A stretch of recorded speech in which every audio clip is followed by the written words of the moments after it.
Hello everyone, কেমন আছো তোমরা সকলে? আশা করি তোমরা সকলেই ভালো আছো।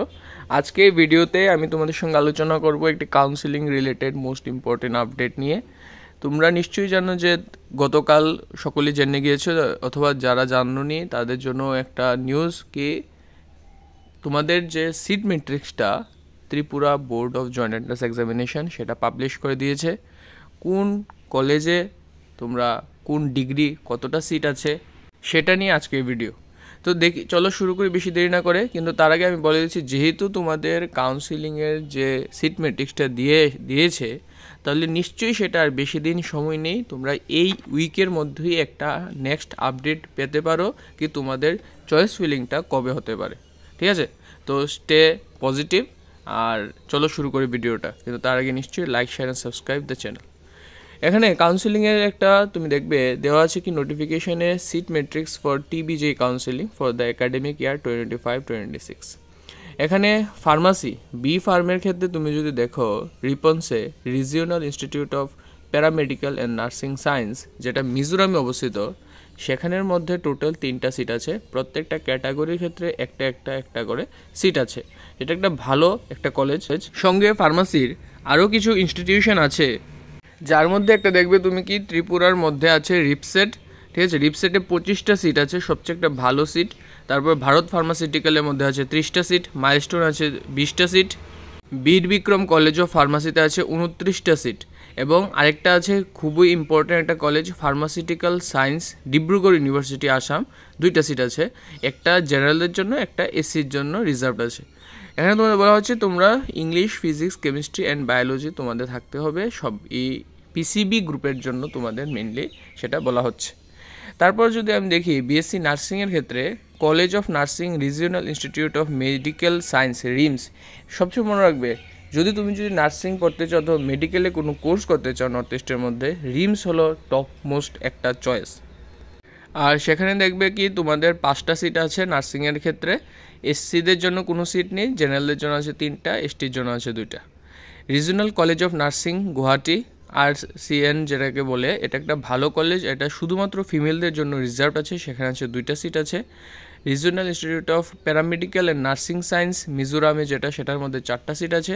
এজিএমসি আন্ডারে আগরতলা গভর্নমেন্ট নার্সিং কলেজ যেটা আছে, সেটা মনে রাখবে শুধুমাত্র ফিমেল ক্যান্ডিডেটদের জন্য রিজার্ভ আছে, এবং সেখানে টোটাল সিট আছে 50টা, 50টা সিট আছে, যার মধ্যে জেনারেলদের জন্য 26টা, এসটিদের জন্য 16টা, এবং এসসিদের জন্য 8টা সিট আছে। Tripura institute of paramedical science tips আগরতলার মধ্যে আছে 21টা সিট। এটা তোমাদের প্রাইভেটে চলে যাবে, আর বাকিগুলি যেগুলি ছিল সবগুলি তোমাদের গভর্নমেন্ট কলেজ। আর সেটার মধ্যে ফিস মনে রাখবে একদম কম। আর যেটা আগরতলা গভর্নমেন্ট নার্সিং কলেজ, সেটার ফি স্ট্রাকচার বলতে নেই। ডাইরেক্ট কথা, সোজা কথা, তোমাদের কোনো ফি দিতে হবে না। এখন যদি এক্সট্রা যদি তাছাড়া সেটা তোমাদের থাকা খাওয়া সেটা আলাদা বিষয়, কিন্তু কোর্স ফি যেটা আছে সেটা তোমাদের লাগবে না, মূল বিষয়। বিএসসি মেডিকেল ল্যাবরেটরি সায়েন্স, সেখানে আমরা দেখবো রিপন্সে আছে 3টা সিট আছে। দেখো বিএমএলটি যারা করতে ইচ্ছুক মেডিকেল ল্যাবরেটরি সায়েন্স, রিপন্সে যাও, সবচেয়ে ভালো কলেজ। তারপর আছে বিএসসি মেডিকেল ল্যাব টেকনোলজি, সেটা আছে টিপসের মধ্যে 21টা সিট আছে। ডিপ্লোমা ইন ফার্মাসির ক্ষেত্রে যদি আমি বলি, রিপসেটের মধ্যে 3টা category, allopathy, homeopathy and Ayurveda, 3টার মধ্যে তোমরা টোটাল 30-10-10 টোটাল এখানে 50টা সিটে অ্যাডমিশন নিতে পারবে। তাছাড়া ডিপ্লোমা ইন ফার্মাসির ক্ষেত্রে অ্যালোপ্যাথি, যেটা বীর বিক্রম কলেজ অফ ফার্মাসি খয়েরপুরে, সেখানে তুমি 9টা সিটে অ্যাডমিশন নিতে পারবে। তাহলে ডিপ্লোমা ইন ফার্মাসি একটা ভালো একটা অপশন, যারা করতে ইচ্ছুক তারা করতে পারবে।